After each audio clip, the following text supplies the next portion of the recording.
ரோமர் 8:16 நாம் தேவனுடைய பிள்ளைகளாய் இருக்கிறோம் என்று ஆவியானவர் தாமே நம்முடைய ஆவியோடு சாட்சி கொடுக்கிறார். அல்லேலூயா. ஆண்டவர் இந்த நேரத்தில் உங்களை பார்த்து சொல்றாரு, நான் உங்களை என் பிள்ளையா வச்சிருக்கிறேன். இதற்கு ஆவியானவர் சாட்சியா இருக்கிறார். அல்லேலூயா.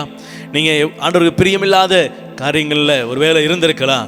இதை பார்த்து கொண்டு இருக்கிற இந்த நேரத்தில் கர்த்தருடைய ஆவியானவர் உங்கள் ஆவியை பார்த்து, உங்கள் ஆத்மாவை பார்த்து, உங்களை பார்த்து சொல்கிறாரு, நான் உன்னை மன்னித்து என் பிள்ளையாக ஏற்றுக்கொள்ள விரும்புகிறேன். நான் உன்னை என் பிள்ளையாக ஏற்றுக்கொண்டு இருக்கிறேன். என் ரத்தத்தை சிந்தி உன்னை சம்பாதித்திருக்கிறேன். நீ என் பிள்ளையாய் இன்னும் அதிகமாக எனக்காக ஓட வேண்டும் என்று சொல்லி கர்த்தர் விரும்புகிறார். நாம் தேவனுடைய பிள்ளைகளாக இருக்கிறோம் என்று இருந்தோம், இருக்க போகிறோம் அல்ல, இருக்கிறோம். இப்போவும் நீங்கள் தேவனுடைய பிள்ளையாக தான் இருக்கிறீங்க. இளையகுமாரன் தகப்பனை விட்டு ஓடி போயிட்டா உடனே அவன் தகப்பனுக்கு பிள்ளை என்ற அர்த்தம் அல்ல.